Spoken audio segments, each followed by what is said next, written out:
Namastu, which simply means I bow to the divinity within you. My name is Sister Amunette of the Holy Coptic Church. And welcome to our Good in the Hood here in Nassau, Bahamas. Today we are sitting with Mrs. Niambi Hall CamphellDean. Niambi Hall CamphellDean, she has a doctorate of philosophy, Bachelor of Arts in Psychology, and Master of Science. Anything else I'm missing? No, that's it. Okay. And that will be all. That will be all. Okay. Ms. Dean, she works now at the Department of Psychology at the University of Bahamas. Please tell me what led you to the University of Bahamas in the psychology department. Well, through high school, I always wanted to do psychology. The question of why people do what they do has always fascinated me. And so, right after high school, I went off and started my degrees in psychology. And really, it was a situation where I came back home because, everybody, when you go off to school, they're like, don't come right back. Right. Get your experience over there first. Exactly. And that just was not working out for me, It was kind of like in the recession. And so things were a little tight, and I got a call from someone saying, the next time you're home, why don't you stop by UB? We might have something open. And I was like, oh, word? Right. Okay. Yeah, sure. I might be over there.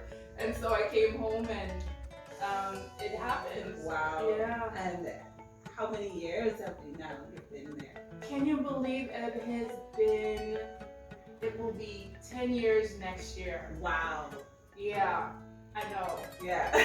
Wow. But, yep. So what are you doing actually there at the university? So at the University of Bahamas, my primary role is teaching. We're still very much a teaching college. Okay. I mean, we recently transitioned to university. But we're still very much focused on teaching. I am engaged in some research. We just did a study on the effects of COVID and stress in the community, so that was interesting.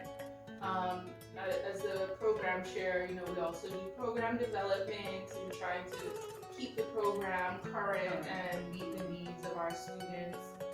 So it's an honor to really be teaching your people. Yes. So you teach psychology? I teach psychology. Okay, great. Yeah. So I have been seeing you around with the mental health awareness. Tell me a little bit of that. So last month was Mental Health Awareness Month. And so a group of us from the psychology department at UB, but we also were able to collaborate with a lot of different organizations in the country around who focus on mental health. To just basically create awareness. Our theme was mental health is health too. Right. And so we're just trying to spread the word that, there is no health. There's no physical health without your mental health. It's not separated. Right. Our mind and our body sometimes try to think of them. It's one. It's all one. Oh, intertwined. Yeah. Yes. So that's spiritual health, emotional health, physical health, mental health.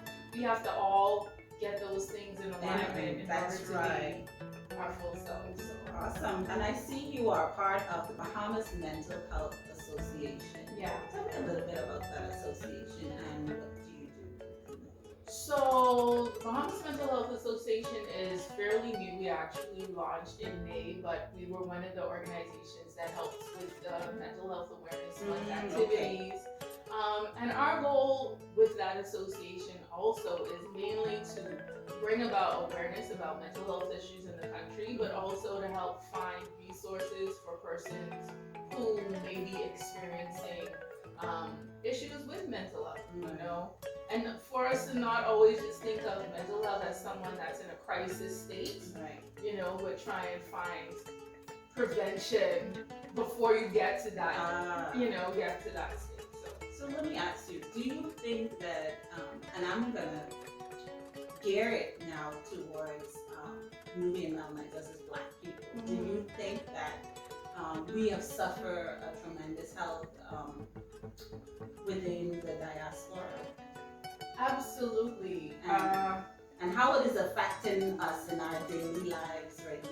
Right, absolutely. So the first event actually that we did for Mental Health Awareness Month was a webinar that I did with one of my colleagues in the US called Mental Health in the Mayapa. Right? Because I was like, we need to set the stage that when we're talking about mental health in our community, that we have some historical events, right, that have impacted the way that we behave ourselves, think about ourselves, the way we behave, right? And you can't just ignore that. Exactly. You know, that trauma has been passed on to the point where it's genetically, there we go, you know, in us. So if it's in our genes, it's going to be in our psyche. So we have to make sure to heal those aspects, and so you're doing an excellent job, by the way, with regards to that. Have you heard about our BB, Frances Cress Lawson, in your studies? Absolutely. And how has she impacted you with the stance that she took in understanding why Black people are behaving? You know, it's interesting that you would frame it that way, because I think that at least in this stage of my development, she's impacted more the way in which white people behave in order to help me understand and really just process some of the things that are going on, right? Because, you know, when the way that she frames her arguments and shows that this is not a personal thing. It's not that they like, oh, I just hate Black people, right? It's a fear, you know, it's a fear of being wiped out, of being inferior, of being less than. And so when you think of how does someone act when they're afraid, right, then that kind of just helps to make a lot of things that don't seem to make sense. It put things into perspective to see, why they are behaving the way, and why they treated us the way they treated us during all those years and still do. Absolutely. So I know you're doing so much within the community, and you just gave us a few others. I know there's a project that you all were working on in the inner city with the Indaba Project. Please tell me a little bit about the Indaba Project. So the Indaba Project is a youth empowerment organization started over 20 years ago, or about 20 years ago now.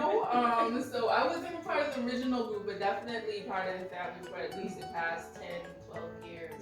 And it basically just started on Fowler Street, recognizing that there were children there that didn't have anything to do after school. And so it was almost like an after school program. It started as an after school program. Since then, we've done so many different events.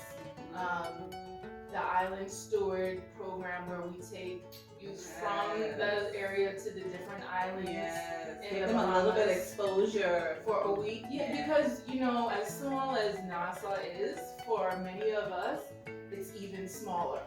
You know, they don't really get out of their communities. Like I had one of the girls, we went down to the airport, and she's like, I've never been to Adelaide. Wow. You know, and she was in high school.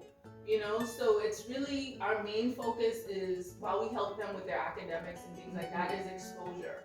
You know, to show this is your country too. And it gives them a wider aspect of understanding that, hey, I'm not just in this one community. That there's so much more to myself if I go out and be experienced and exposed to these things. Awesome.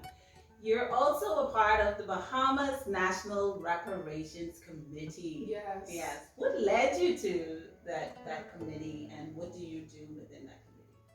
So that committee was formed in 2013. The Bahamas was one of the countries under CARICOM. So our larger body is the Caribbean Regional Reparations Committee.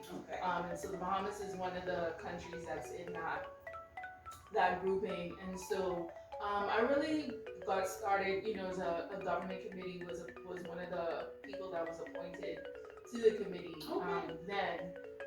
But since then we've had a number of iterations. Yeah. And, just because somebody appoints you to something doesn't mean that you're going to be committed to it. Okay. So just really buying into and believing that reparations is about justice. Mm-hmm. And until our communities are in spaces where they receive the justice that they deserve, then we're not really going to be well, right? We're not going to be healed. And so what we're trying to promote mainly is education, and that, reparations is not glorified begging. Right. It's about justice. Yeah. And when you say justice, what exactly are you mean? So we mean justice for the crimes against humanity, with the genocide, starting from the genocide, right, of Christopher Columbus and Native people, the Mayafa, all of these things that have, and then even colonialization, right? You came in the country, and when you left